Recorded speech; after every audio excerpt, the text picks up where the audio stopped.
नमस्कार प्यारे बच्चों, आज हम पढ़ने जा रहे हैं आपकी 10वीं कक्षा की हिंदी पाठ्यपुस्तक कृतिका से पाठ 2 जॉर्ज पंचम की नाक, जिसके लेखक हैं कमलेश्वर। कमलेश्वर जी का जन्म सन 1932 में बेनपुरी उत्तर प्रदेश में हुआ। दूरदर्शन के अतिरिक्त महानिदेशक के पद पर कार्य करने वाले कमलेश्वर ने कई पत्र पत्रिकाओं का संपादन भी किया, जिसमें सारिका, दैनिक जागरण और दैनिक भास्कर प्रमुख हैं। साहित्य अकादमी पुरस्कार से पुरस्कृत कमलेश्वर जी को भारत सरकार ने पद्म भूषण से भी सम्मानित किया है। 27 जनवरी 2007 को दिल का दौरा पड़ने से उनका निधन हो गया था। इनकी प्रमुख रचनाएं हैं राजा निर्बसियां, खोई हुई दिशाएं, 16 छतों वाला घर, जिंदा मुर्दे, ये इनके कहानी संग्रह हैं। वही बात, आगामी अतीत, डाक बंगला, काली आंधी और कितने पाकिस्तान, ये इनके उपन्यासों के नाम हैं। इसके अतिरिक्त उन्होंने आत्मकथा, यात्रा वृत्तांत और संस्मरण भी लिखे। प्रस्तुत कहानी में उस समय की भारतीय सरकार की मानसिकता व्यक्त की गई है। वर्षों से हम जिनके गुलाम रहे, उन अंग्रेजों के भारत से चले जाने पर भी हमारी मानसिकता गुलामी की ही बनी हुई है। ब्रिटेन की ठसक इतनी ज्यादा है कि वहां की रानी एलिजाबेथ के भारत आने पर अपने कामकाज छोड़कर उनके आगमन की तैयारी और स्वागत में संपूर्ण सरकारी तंत्र लग जाता है और जॉर्ज पंचम की नाक लगाने के लिए अपनी नाक कटवाने को तत्पर दिखाई देता है। इस प्रकार यह व्यंग्य प्रधान कहानी है। तो आइए शुरू करते हैं। जॉर्ज पंचम की नाक। इंग्लैंड की महारानी एलिजाबेथ द्वितीय की भारत यात्रा। इंग्लैंड की रानी एलिजाबेथ द्वितीय अपने पति के साथ स्वतंत्र भारत में आने वाली थी। उनके आगमन की चर्चा रोज लंदन के अखबारों में हो रही थी। इंग्लैंड के समस्त अखबारों में उनके दौरे से संबंधित तैयारियों का वर्णन किया जा रहा था। रानी हिंदुस्तान, पाकिस्तान और नेपाल के दौरे पर कौन कौन सी पोशाकें पहनेंगी, इसे लेकर उनका दर्जी परेशान था।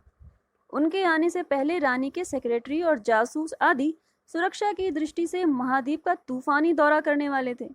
उनके साथ फोटोग्राफरों का एक बड़ा दल भी आ रहा था। देशी विदेशी सभी अखबार दौरे से संबंधित समाचार प्रकाशित कर रहे थे। महारानी की पोशाक, उनकी जन्मपत्री, प्रिंस फिलिप के कारनामे अखबारों की सुर्खियां बन रहे थे। यहाँ तक कि उनके नौकरों, बावर्चियों, खानसामों, अंगरक्षकों की जीवनियां भी समाचार पत्रों की सुर्खियां बन रही थी। इतना ही नहीं, शाही महल के कुत्तों तक की तस्वीरें भी अखबारों में छप गईं। इस तरह से शंख इंग्लैंड में बज रहा था और उसकी गूंज हिंदुस्तान में हो रही थी। राजधानी में तहलका मचा हुआ था। देखते ही देखते दिल्ली की काया पलट होने लगी। महारानी के दौरे को लेकर राजधानी दिल्ली में तैयारियां होने लगी। नई दिल्ली का काया पलट होने लगा। सड़कों की मरम्मत की गई, सरकारी भवनों पर रंग रोगन कर सजाया गया। इतना होने पर भी जॉर्ज पंचम की नाक नई दिल्ली में नहीं थी। यही सब की परेशानी का कारण था। जॉर्ज पंचम की नाक की भी एक कहानी थी। जॉर्ज पंचम की मूर्ति को हटाने के लिए आंदोलन हुए, बहसें हुई, भाषण दिए गए, समाचार पत्रों के पन्ने रंगे गए। पक्ष विपक्ष में लोग खड़े हुए। जो लोग मौन रहे वे दोनों तरफ थे। जॉर्ज पंचम की नाक की रक्षा के लिए हथियारबंद पहरेदार तैनात किए गए, फिर भी उनकी नाक गायब हो गई। हिंदुस्तान के जिन लोगों की नाक मूर्तियों से गायब हो गई थी, वे तो अजायब घरों में पहुंचा दी गई थी, किंतु रानी आए और जॉर्ज पंचम की नाक न हो, यह कैसे हो सकता है? इंडिया गेट के सामने जॉर्ज पंचम की मूर्ति की नाक के न होने से लोगों की परेशानी बढ़ गई। चिंता बढ़ी, मीटिंग बुलाई गई और मामला उनके सामने रखा गया कि अगर यह नाक नहीं है तो हमारी नाक कट जाएगी। उच्च स्तर पर विचार विमर्श हुआ कि हर हालत में इस नाक का होना आवश्यक है। तो मीटिंग में हुए निर्णय के अनुसार एक मूर्तिकार को दिल्ली में हाजिर होने के लिए हुक्म दिया गया। मूर्तिकार उपस्थित हुआ। उसने सभी उतरे हुए चेहरे देखे। उनकी बुरी हालत देखकर मूर्तिकार की आंखों में ही आंसू आ गए। इतने में ही मूर्तिकार को एक आवाज सुनाई दी, मूर्तिकार, जॉर्ज पंचम की नाक लगानी है। मूर्तिकार ने हामी भरी कि नाक लग जाएगी, पर मुझे बताना होगा कि इस लाट का पत्थर कहाँ से लाया गया था। लाट का मतलब है मूर्ति, कि इस मूर्ति का पत्थर कहाँ से लाया गया था। यह सुन सब हुक्कामों ने एक दूसरे की ओर देखा और क्लर्क को बुलाकर उसे काम सौंप दिया गया कि पुरातत्व की फाइलें देखकर पता लगाओ कि यह लाट कब कहाँ बनी और पत्थर कहाँ से लाया गया। सत्ता पक्ष के लोगों ने इस समस्या का हल खोजने के लिए एक क्लर्क को यह काम सौंप दिया। क्लर्क ने फाइलें टटोली, उसे कुछ भी पता नहीं चला। उसने कमेटी को बताया कि फाइलें सब हजम कर चुकी हैं, अर्थात फाइलों से इससे संबंधित सभी कागज गायब थे। सत्ता पक्ष के लोगों के चेहरे पर उदासी छा गई। उसके बाद उन्होंने एक विशेष कमेटी बनाकर उसके जिम्मे नाक लगवाने का काम सौंप दिया। व्यंग्य यह है कि वर्तमान व्यवस्था में फाइलों से कागज गायब हो जाते हैं। काम के लिए कमेटी दर कमेटी बनती रहती है, परंतु काम नहीं होता। कमेटी ने मूर्तिकार को बुलाया। उसे बताया गया कि पत्थर की श्रेणी का पता नहीं चला है। मूर्तिकार ने कहा, आप परेशान मत होइए, मैं हिंदुस्तान के हर पहाड़ पर जाकर ऐसा ही पत्थर खोज लाऊंगा। कमेटी की जान में जान आई। सभापति ने बड़े गर्व से कहा, ऐसी क्या चीज है जो हिंदुस्तान में मिलती नहीं? हर चीज देश के गर्भ में छिपी है। जरूरत खोज करने की है। खोज करने के लिए मेहनत करनी होगी। इस मेहनत का फल हमें मिलेगा। आने वाला जमाना खुशहाल होगा। यह छोटा सा भाषण अखबार में छप गया। मूर्तिकार पत्थर की खोज में निकल पड़ा। कुछ दिन बाद हताश लौटा। पत्थर नहीं मिला। मूर्तिकार ने सिर लटकाकर खबर दी कि हिंदुस्तान का चप्पा चप्पा खोज डाला, पर इस किस्म का पत्थर नहीं मिला। यह पत्थर विदेशी है। सभापति तैश में आ गए। बोले, लानत है हमारी अक्ल पर। विदेशों की सारी चीजें हम अपना चुके हैं, दिल, दिमाग, तौर तरीके और रहन सहन। जब हिंदुस्तान में बाल डांस तक मिल जाता है तो पत्थर क्यों नहीं मिल सकता? मूर्तिकार को सभापति ने फटकार लगाई। तब मूर्तिकार ने एक और सलाह देने के लिए इस शर्त पर कहा कि यह बात अखबार वालों तक न पहुंचे। सभापति की आंखों में कुछ चमक आई और चपरासी से सभी दरवाजे बंद करा दिए गए। मूर्तिकार ने सलाह दी, देश में अपने नेताओं की मूर्तियां भी हैं। अगर इजाजत हो और आप लोग ठीक समझें तो मेरा मतलब है तो जिसकी नाक इस लाट पर ठीक बैठे उसे उतार लाया जाए। यह सुन कुछ खुशी लौटने लगी। सभापति ने धीमे से कहा, लेकिन बड़ी होशियारी से। इस प्रकार सभापति ने मूर्तिकार को बड़ी सावधानी से यह काम करने की अनुमति दे दी।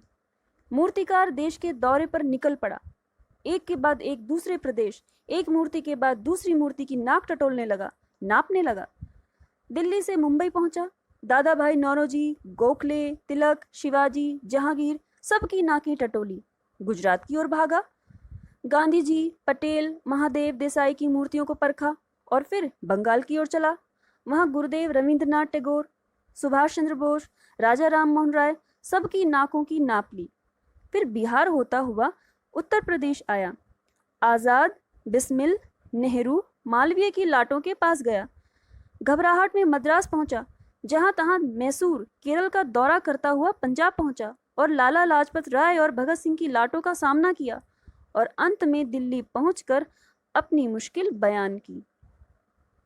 पूरे हिंदुस्तान की परिक्रमा कर आया, सब मूर्तियां देख आया और सबकी नाकों का नाप लिया, पर जॉर्ज पंचम की नाक से सबकी नाकें बड़ी निकलीं। मूर्तिकार से यह बयान सुनकर सारे हताश होकर झुंझलाने लगे। मूर्तिकार ने आगे और बताया कि मैंने सुना कि बिहार सेक्रेटेरिएट के सामने सन 42 में शहीद हुए बच्चों की मूर्तियां स्थापित हैं। शायद बच्चों की नाक फिट बैठ जाए। यह सोचकर वहां भी पहुंचा, पर उन बच्चों की नाकें भी इससे कहीं बड़ी बैठती हैं। बताइए अब मैं क्या करूं? यह बात सत्ताधारियों के पास पहुंची। वे परेशान हो उठे। उनकी औपनिवेशिक मानसिकता जाग उठी कि फिर महारानी का स्वागत कैसे होगा। मूर्तिकार पैसे से लाचार था। उसे पैसे की आवश्यकता थी। वह हार मानने वाला नहीं था। राजधानी में अन्य सभी तैयारियां भी चल रही थी। जॉर्ज पंचम की लाट को नहला रोगन कर तैयार कर दी गई थी। सिर्फ नाक न होने के कारण बड़े बड़े हुक्कामों में खलबली मची हुई थी। इधर मूर्तिकार ने फिर शर्त दोहराई। कमरे के दरवाजे बंद कर दिए गए जिसमें कमेटी बैठी हुई थी। मूर्तिकार ने एक नई योजना पेश की। नाक लगाना एकदम जरूरी है, इसलिए मेरी राय है कि 40 करोड़ में से कोई एक जिंदा नाक काटकर लगा दी जाए। मूर्तिकार की इस नई सलाह को सुनकर सन्नाटा छा गया।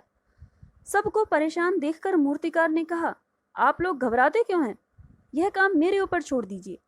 नाक चुनना मेरा काम है, आपकी सिर्फ इजाजत चाहिए। कानाफूसी कर मूर्तिकार को इजाजत दे दी गई। अखबार में सिर्फ इतना छपा कि नाक का मसला हल हो गया और राजपथ पर इंडिया गेट के पास वाली जॉर्ज पंचम की लाट के नाक लग रही है।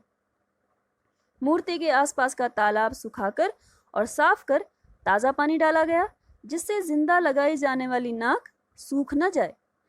रानी के आने का दिन नजदीक आता जा रहा था। मूर्तिकार खुद बताए हल से परेशान था।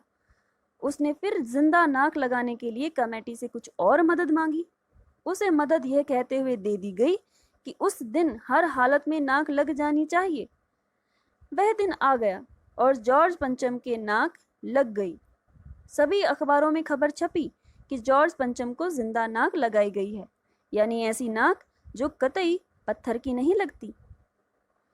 जिस दिन जॉर्ज पंचम की मूर्ति पर जिंदा नाक लगाई गई, उस दिन देश में किसी उद्घाटन की खबर नहीं थी। किसी ने कोई फीता नहीं काटा, कोई सार्वजनिक सभा नहीं हुई, कहीं किसी का अभिनंदन नहीं हुआ, कोई मानपत्र भेंट करने की नौबत नहीं आई, किसी हवाई अड्डे या स्टेशन पर स्वागत समारोह नहीं हुआ, अखबार में किसी का चित्र नहीं छपा, सब अखबार खाली थे। लेखक कहता है कि उसे ज्ञात नहीं कि ऐसा क्यों हुआ। लेखक ने इस प्रकार पत्रकारिता की सार्थकता और व्यावसायिक पत्रकारिता को अपने व्यंग्य का पात्र बनाया है। जॉर्ज पंचम की लाट पर अपने सम्मान की नाक कटवाकर जिंदा नाक फिट की गई। यह कार्य चुल्लू भर पानी में डूबने जैसा था। यह दिन भारतीयों के आत्मसम्मान पर चोट करने वाला था, इसलिए उस दिन अखबार खाली थे। तो प्यारे बच्चों, यह तो थी कहानी जॉर्ज पंचम की नाक। आशा है आपको समझ आ गई होगी। धन्यवाद।